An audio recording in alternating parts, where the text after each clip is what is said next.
Unit 4 HTML Frames and Form.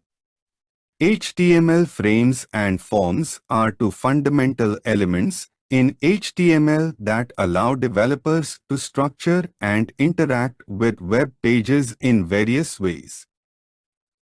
HTML frames. HTML frames are used to divide a web browser window into multiple sections, each capable of loading content independently. This is achieved using a collection of frames within a frameset tag. Each frame is defined by the frame tag, which specifies the HTML document to be loaded into the frame. The rows attribute is used to define horizontal frames, while the calls attribute is used for vertical frames. Here is an example of creating 3 horizontal frames using the rows attribute. HTML forms. HTML forms are used to allow users to enter information like text fields, text area fields, drop-down menus, radio buttons, checkboxes, etc. The form tag defines the form, and the input tag defines the input fields within the form. The type attribute determines the type of input field, and the name attribute assigns a name to the field for later reference. Here is an example of a simple form with 2 input fields. Opening form tag. First name, input type is equal to text, name is equal to information. Last name, input type is equal to text, name is equal to science. Form close tag. Key points. HTML frames are used to divide a web browser window into multiple sections, each capable of loading content independently. HTML forms are used to allow users to enter information like text fields, text area fields, drop-down menus, radio buttons, checkboxes, etc. Frames are defined using the frameset and frame tags, while forms are defined using the form and input tags. Frames can be created horizontally or vertically using the rows and calls attributes, respectively. Forms can include various types of input fields, such as text, password, and checkboxes, which are defined using the type attribute. Definition. The HTML frameset tag defines a set of frames within a web page. It specifies the layout of multiple frames, each containing separate HTML documents, enabling the creation of multi-pane layouts for displaying content. The frameset tag replaces the body tag and can contain one or more frame tags. The rows attribute is used to create horizontal frames, while the calls attribute creates vertical frames. Here's an example of creating 3 horizontal frames using the rows attribute. Opening frameset tag rows is equal to 20%, 60%, 20%, frame name is equal to top src is equal to frame1.html, frame name is equal to main src is equal to frame2.html, frame name is equal to bottom src is equal to frame3.html, no frames tag, body tag. Your browser does not support frames.body close, no frames close, frameset tag close. The frameset tag also supports attributes like border, frame border, and frame spacing to control the appearance of frames. However, it's important to note that the frameset tag is deprecated in HTML5 and not supported by modern browsers. It's recommended to use alternative layout techniques like CSS to achieve similar results. HTML frames are a powerful tool for dividing your web browser window into multiple sections, each capable of loading content independently. This is achieved using a collection of frames within a frameset tag. Here is a detailed definition of frames in HTML. Frame definition. HTML frames allow authors to present documents in multiple views. Views may be independent windows or sub-windows. Multiple views offer designers a way to keep certain information visible, while other views are scrolled or replaced. Creating frames. To use frames on a page, you use the Frameset tag instead of the body tag. The Frameset tag defines how to divide the window into frames. The rows attribute of the Frameset tag defines horizontal frames, while the calls attribute defines vertical frames. Each frame is indicated by the frame tag, which defines which HTML document should be loaded into the frame. Attributes of frame tag. The frame tag has several attributes that control the appearance and behavior of the frame. Name. This attribute gives a name to the frame, which can be used to indicate which frame a document should be loaded into. src. This attribute specifies the source file that should be loaded into the frame. The value can be any URL.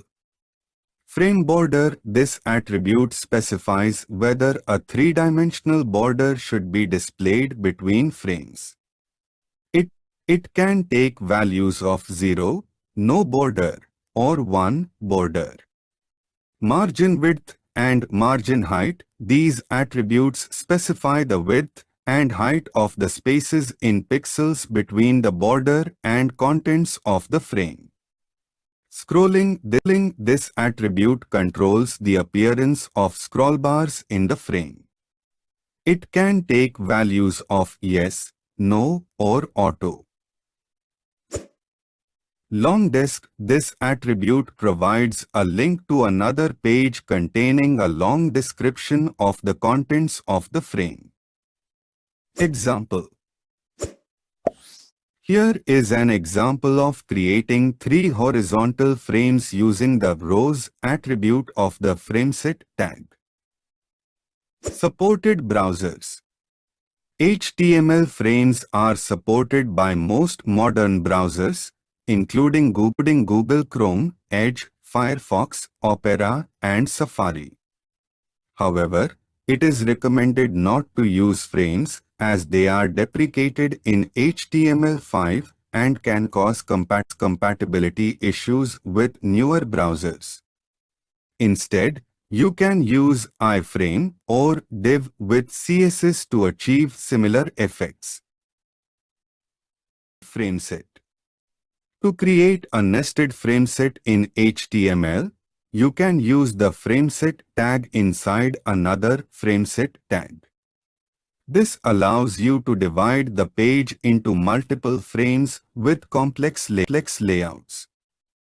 Here's an example of how to create a nested frameset with 2 columns, where the first column has 2 rows and the second column has 3 rows. In this example, the following are considered. These are: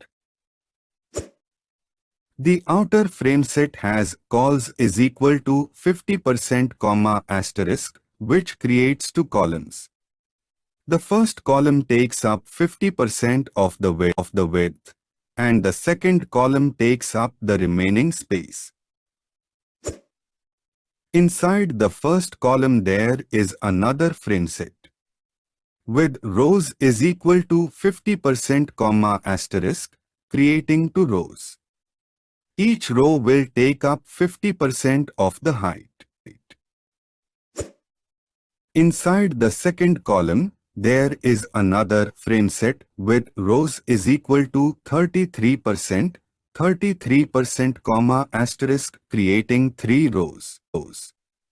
The first 2 rows will each take up 33% of the height, and the third row will take up the remaining space. Each frame tag specifies the source file src to be displayed in that frame. By nesting frameset tags, you can create more complex and customizable layouts for your web pages. HTML forms. HTML forms are a crucial part of web development, allowing users to interact with a website by providing input data. Here's a comprehensive overview of HTML forms. What are HTML forms? HTML forms are sections of a document that contain controls such as text fields, checkboxes, radio buttons, submit buttons, and more. These controls enable users to enter data that is then sent to a server for processing. HTML form structure. The basic structure of an HTML form includes the form element, which is a container for various form elements. The form element defines the form's action and method, which specify where the form data should be sent and how it should be sent, usually via HTTP GET or POST. Form elements. Form element. The form element is the container for all form elements.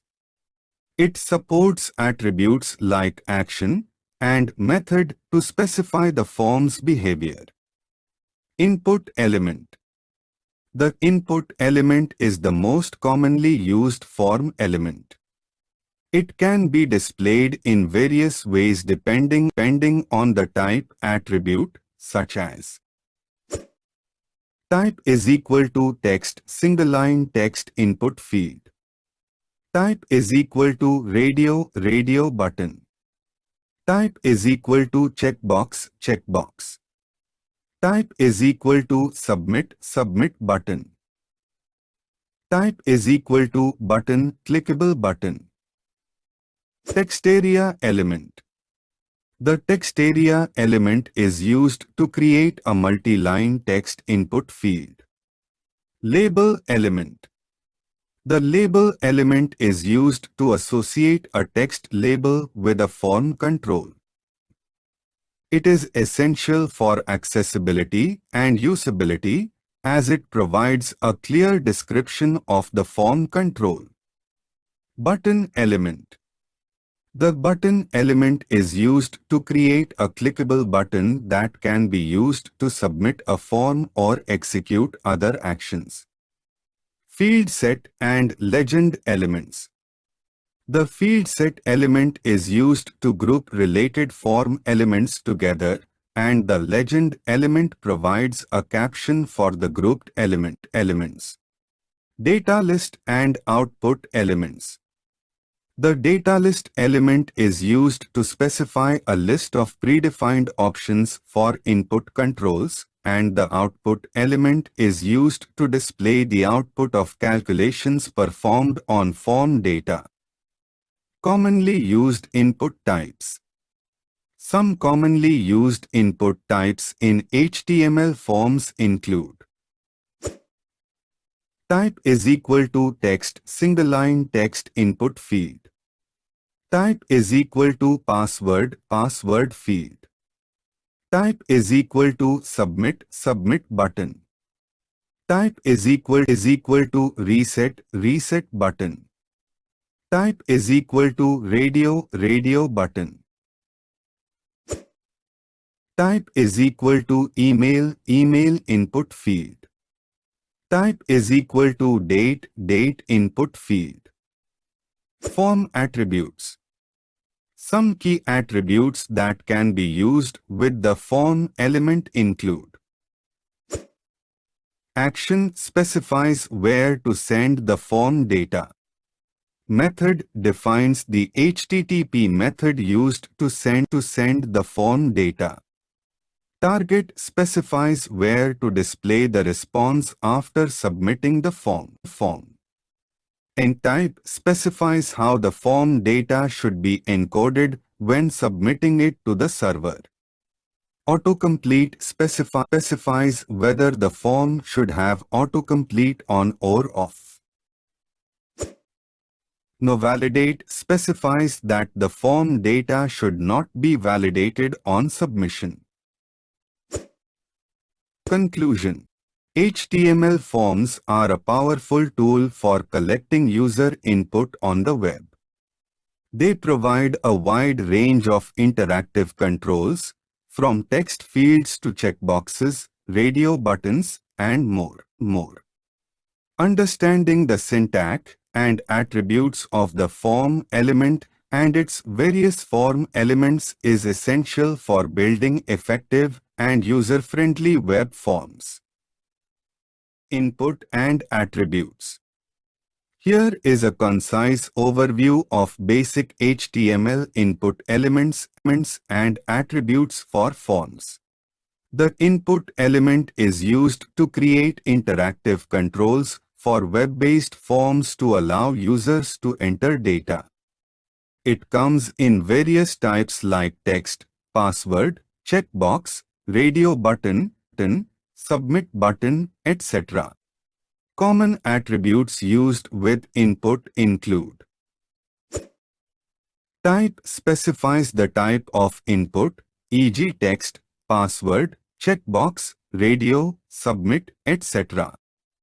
Name assigns a name to an input field so the server knows what data belongs to which field. Value sets the initial value of an input field. Placeholder provides a hint that describes the expected value of an input field. Required specifies that an input field must be filled out before submitting the form. The form attribute on an input specifies the form the input belongs to, with the value matching the ID of the form element. This allows inputs to be placed outside the form but still be part of it. Other useful attributes include: max length specifies the maximum number of characters allowed in an input. Size specifies the width of an input field in characters. Read-only makes an input field read-only. Disabled disables an input field so it cannot be interacted with. The form element itself has attributes like action to specify the URL the form data is sent to, and method to set the HTTP method, get or post. Kinds of inputs. Here are some other common HTML input types beyond the basics like text, password, email, and number. Checkbox and radio buttons. Input type is equal to checkbox creates a checkbox that can be checked or unchecked. Input type is equal to radio creates a radio button that allows selecting one option from a group. Date and time pickers. Input type is equal to date creates a date picker. Input type is equal to time creates a time picker. Input type is equal to datetime local creates a date and time picker. Input type is equal to month creates a month and year picker. Input type is equal to week creates a week and year picker. File upload. Input type is equal to file creates a file upload control to select a file from the user's device. Color picker. Input type is equal to color creates a color picker. Range slider. Input type is equal to range creates a range slider control. Hidden field. Input type is equal to hidden creates a hidden input field that is not visible to the user but can store data. Button types. Input type is equal to button creates a standard push button. Input type is equal to submit creates a submit button to send the form. Input type is equal to reset creates a reset button to reset the form to default values. Input type is equal to image creates an image button that can be used to submit the form. These input types provide a wide range of functionality for collecting user input in web forms. They allow you to create intuitive interfaces with built-in validation and formatting to enhance the user experience.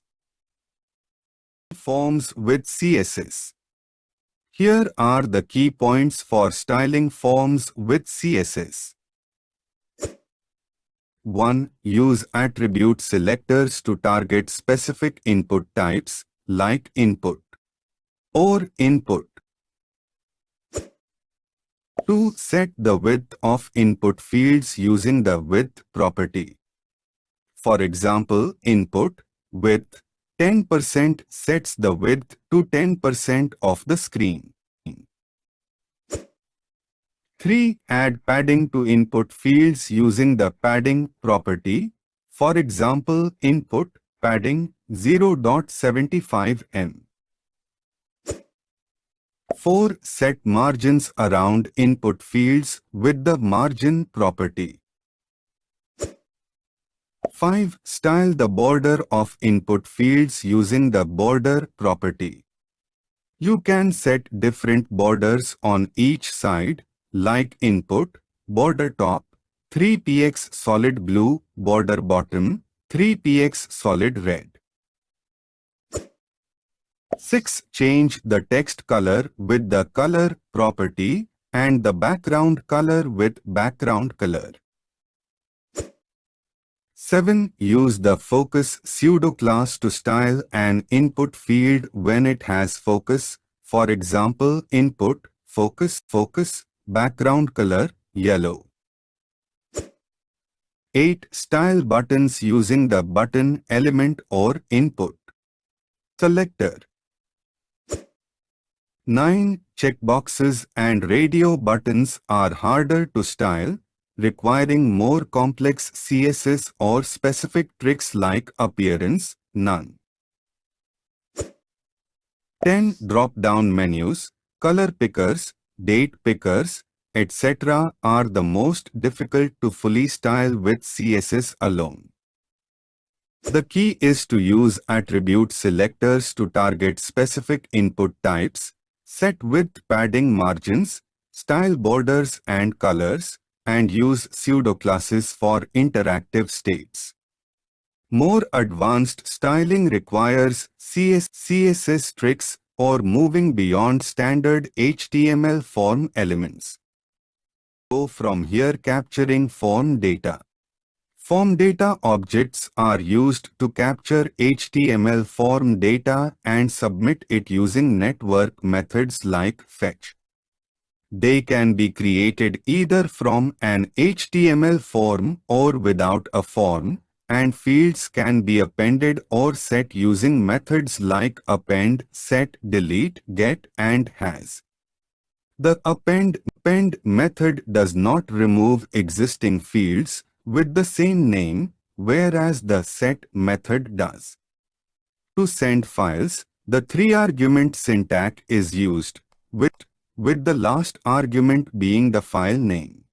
Here are the key points about form data objects. 1. Creation. Form data objects can be created from an HTML form using new form data form.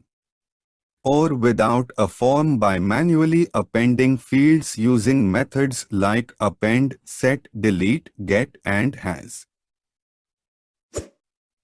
Two methods. The key methods for working with form data objects are: append, name, value, adds a form field with the given name and value.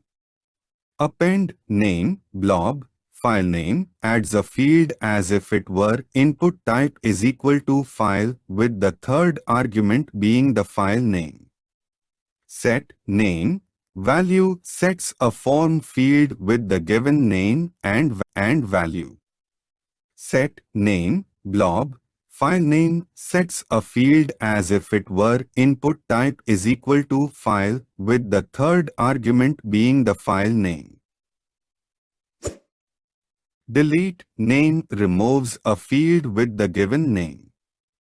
Get, name, returns the value of a field with the given name. Has, name, checks if a field with the given name exists.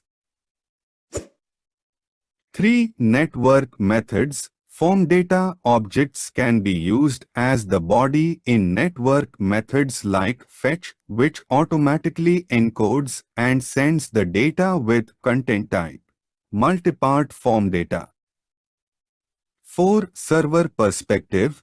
From the server's perspective, form data objects are treated like regular form submissions, making it easy to handle form data on the server side. 5. Validation.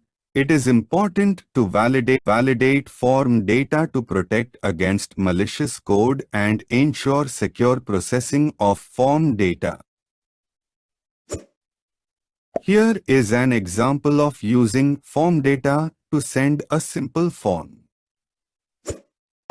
This code captures the form data and sends it to the server using fetch, which automatically handles the encoding and sending of the form data. And post form methods. The get and post methods are two fundamental HTTP methods used to send form data from a client, usually a web browser, to a server. These methods determine how the form data is sent and how it is processed by the server. Get method. The get method is used to request data from a specified resource. When a form is submitted using the get method, the form data is appended to the URL as a query string.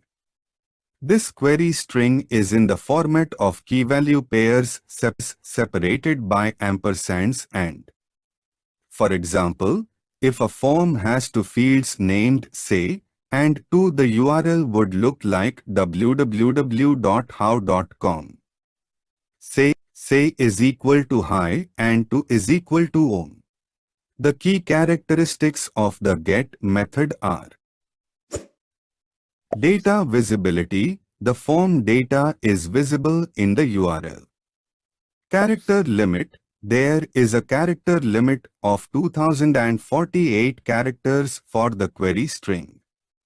Security. The get method is not suitable for sensitive data because it is visible in the URL. Bookmarkability. Get requests can be bookmarked. Caching. Get requests can be cached. Post method. The post method is used to send data to the server for further processing. When a form is submitted using the post method, the form data is included in the body of the HTTP request. This method is more secure than get because the data is not visible in the URL.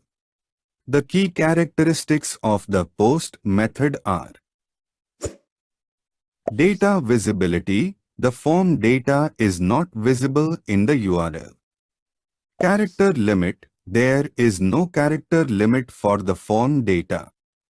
Security. The post method is suitable for sensitive data because it is not visible in the URL. Bookmarkability, post requests cannot be bookmarked. Caching, post requests cannot be cached. Comparison. Here is a summary of the main differences between the get and post methods. Feature: get. Post. Data visibility. Visible in URL. Not visible in URL. Character limit: 2048 characters. No limit. Security: not suitable for sensitive data. Suitable for sensitive data. Bookmarkability: can be bookmarked. Cannot be bookmarked. Caching: can be cached. Cannot be cached. In summary, the get method is suitable for non-sensitive data and is bookmarkable, while the post method is more secure and suitable for sensitive data but cannot be bookmarked. Multi-value fields. To properly handle multi-value fields in Power BI when reporting on data from Salesforce, you can follow these steps. 1. Import the data into Power BI instead of using a live connection. This will allow you to manipulate the data as needed. 2. In the Power Query Editor, duplicate the multi-value field column, example, resources provided. 3. Split the duplicated column by delimiter, example, comma, to separate the individual values into their own rows. 4. Unpivot the other columns, except the split multi-value field, to create a row for each unique combination of values. 5. Remove any unnecessary columns and rename the columns as needed. 6. Load the transformed data into the Power BI report. 7. Create the desired report visuals using the unpivoted data, ensuring that the values are counted correctly. By following this process, you can effectively handle multi-value fields in Power BI and generate the required report output, even when the values are not distinct for each record. Here's an example of how the data might look after applying these steps. College. Resources provided. College A Math, Science. College A English, History. College B Math, English. College B Science, History. In the report, you can then visualize the data to show the count of resources provided per college, with each resource counted only once per college. This approach allows you to work with multi-value fields in Power BI. Power BI is a unified, scalable platform for self-service and enterprise business intelligence while maintaining the desired reporting structure and accurate value counts. Redirecting a form after submission. Redirecting a form after submission in HTML involves several approaches, including client-side JavaScript and server-side PHP. Here are the key methods. Client-side JavaScript. 1. Using window.location.ref. Set the action attribute of the form to the desired page. Use JavaScript to capture the form submission event and redirect the page using window.location.ref. Example. Example of client-side JavaScript for form submission using window.location.ref. 2. Using fetch and form data. Set the action attribute of the form to the desired page. Use JavaScript to capture the form submission event and send the form data using fetch and form data. Example. Example of client-side JavaScript for form submission using fetch and form data. Server-side PHP. 1. Using header function. Set the action attribute of the form to the PHP script that processes the form data. In the PHP script, use the header function to redirect the user to the desired page after processing the form data. Example. Example of server-side PHP using header function. 2. Using an invisible iframe. Set the target attribute of the form to an invisible iframe. In the iframe's onload event, use JavaScript to redirect the page to the desired location. Example. Example of server-side PHP using an invisible iframe. These methods can be used individually or in combination to achieve the desired form submission and redirection behavior.